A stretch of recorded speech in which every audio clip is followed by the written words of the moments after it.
Melo makaronat me bërë të mrekullueshme. Unë kam ngrënë disa dhe kjo pjata nuk do të arrijë ditën e nesër me siguri. Fillimisht do ta nisim recetën me përzierjen e përbërësve që kemi të thatë, miellit, do t'i shtojmë sodën, një majluge, do ta përziejmë mirë që të përhapet në të gjithë sasinë e miellit, baking powder ose pluhur për pjekje. Është një ëmbëlsirë greke, europiane, të gjithë e përdorin për Krishtlindje, po edhe për festat e fundvitit. Unë i them melo makarona, ja them shqip. Pak fare krip, kripa dihet që gjithmonë i idhet në çdo lloj ëmbëlsire, do pak krip. Do edhim edhe kanellë.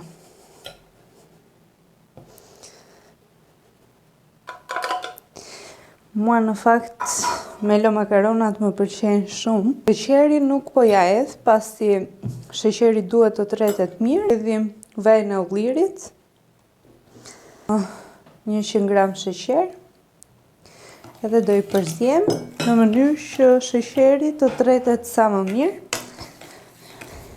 Sa më mirë të tretet sheqeri, aq më të mira bën vaj në lule diellit.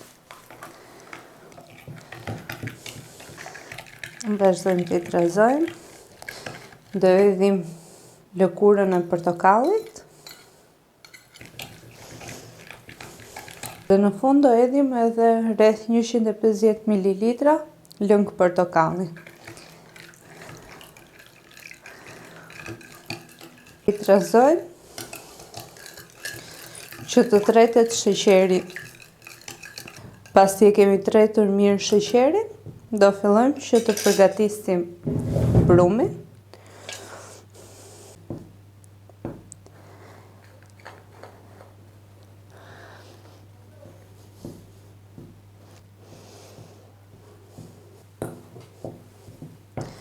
Do i shtojmë sërish. Dhe nuk do shumë punë. Në momentin që keni brumin e butë, mund t'i shtoni edhe pak miell, nuk është problem. Ja dhe brumin e melo makaronave e kemi gati. Duhet keni parasysh që nuk duhet ta punoni shumë. Tashmë do bëj gati tavën për t'i pjekur. Me ndihmën e lugës do fillojmë që të formojmë melo makaronat. Japim këtë formën klasike. Jo, në fakt mund t'i jepni çfarë forme të dëshironi. Sim edhe melo makaronën në fundit të përgatitur. Dhe tashmë do t'i vendosim që të pishen në një temperaturë prej 180 gradë për 20-25 minuta. Ndërkohë që melo makaronat po pishen, unë do merrem me përgatitjen e shurupit. Do edhim 400 gram sheqer. Dhe do t'i shtojmë edhe 400 ml ujë.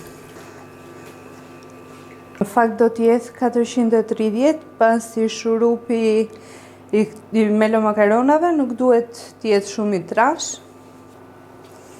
Do t'i përzijem. Do t'i edhim 2 shkopinj të kanellës. Do t'i edhim gjithashtu edhe të copat e portokallit që unë kam shtrydhur. Nëse ta bëni këtë, siguroni që ta lani portokallin.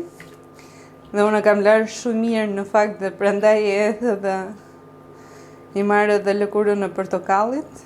Do t'i vëm një kapak edhe do t'a lëm të marrë val. Do fikim vatrën. Do largojmë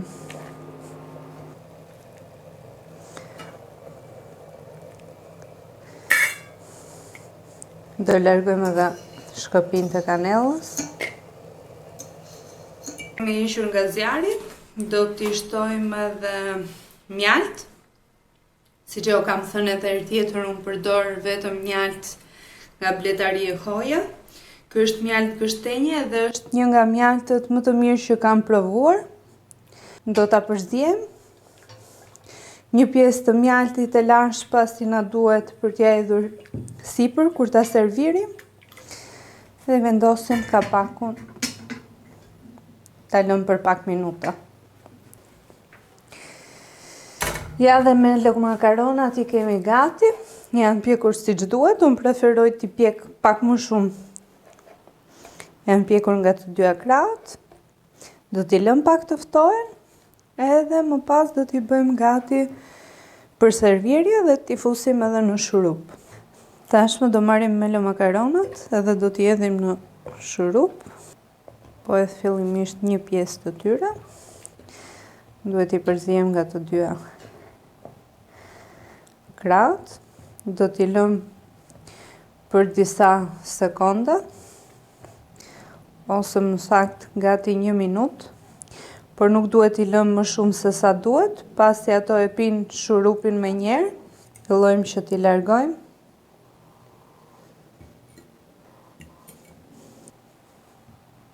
Në përfundim, para se t'i servirim, do t'i hedhim pak mjalt.